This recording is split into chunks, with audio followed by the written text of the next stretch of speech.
សួស្តីពុកម៉ែបងប្អូនទាំងអស់គ្នា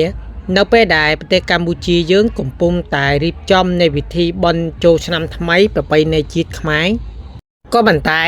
នៅប្រទេសជិតខាងរបស់យើងនឹងចាក់ស្ដែងគឺប្រទេសវៀតណាមរដ្ឋធានីហាណូយបានប្រកាសរួមខេត្តមួយចំនួនដើម្បីលើកស្ទួយដល់វិស័យសេដ្ឋកិច្ចរបស់ប្រទេសនេះតើការរួមខេត្តនឹងនាំមកផលប្រយោជន៍អ្វីខ្លះដល់ប្រទេសវៀតណាមក៏ដូចជាការរួមនឹងមានផលប៉ះពាល់យ៉ាងណាចំពោះប្រទេសកម្ពុជាយើងតើចាប់ដើមស្វែងយល់ទាំងអស់គ្នាបងប្អូនណា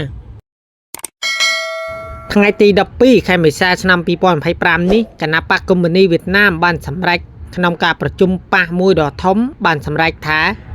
ដាក់បញ្ចូលគ្នានៃខេត្តមួយចំនួនកាត់បន្ថយពី63ខេត្តចុះមកនៅសល់តែ34ខេត្ត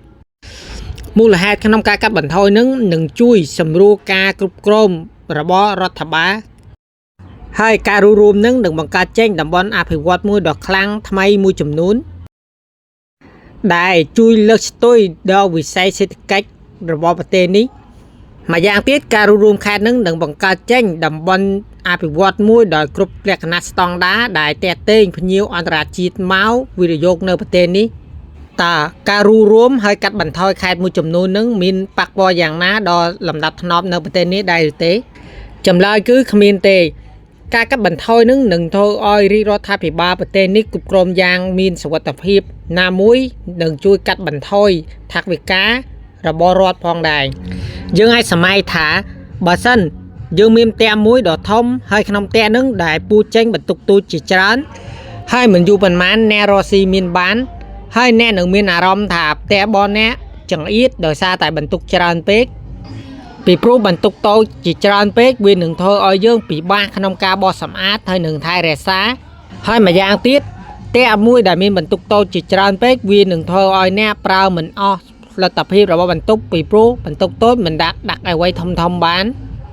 ដូច្នេះហើយការកែលម្អបន្ទុកនឹងធ្វើឲ្យយើងមានកន្លែងទលេងណាមួយនឹងងាយស្រួលក្នុងការសម្អាតគ្រប់គ្រងផងដែរនៅពេលដែលយើងមានកន្លែងទលេយើងនឹងអាចដាក់អ្វីគ្រប់យ៉ាងបានទាំងអស់អ្វីដែលធំងាយស្រួលណាមួយហើយនឹងបង្កអារម្មណ៍ទលេដល់អ្នកដទៃផងដែរ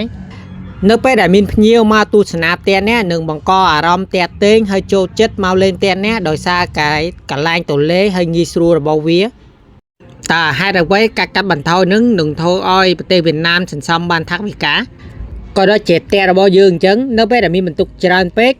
យើងនឹងពិបាកក្នុងការបោសសម្អាតយើងនឹងប្រើកម្លាំងជាច្រើនដើម្បីថែរក្សាវាហើយការចំណាយថវិកាក្នុងការប្រើប្រាស់វាក៏ច្រើនជាងដូចជាអាពូ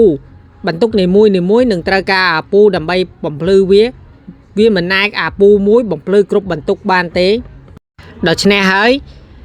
ការរួមបន្ទុកនឹងធ្វើឲ្យអ្នកងាយស្រួលក្នុងការបោសសម្អាតគ្រប់គ្រងវាក៏ដូចជាការសន្សំថវិកាក្នុងការប្រើប្រាស់វាដូចជារឿងអាពូជាដើមហើយការរួមខេត្តរបស់ប្រទេសវៀតណាមមានផលប៉ះពាល់យ៉ាងណាចំពោះប្រទេសកម្ពុជាយើង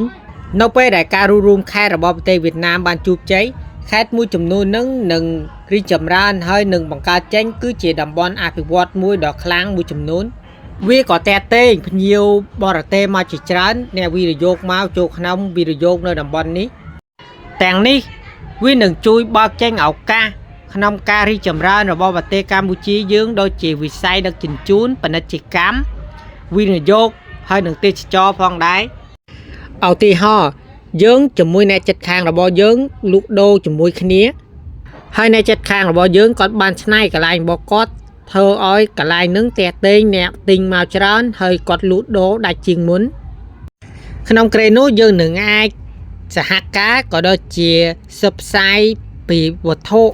ឬក៏អាវ៉ាន់របស់ប្រទេសយើងទៅដល់ភ្ញៀវអន្តរជាតិផងដែរ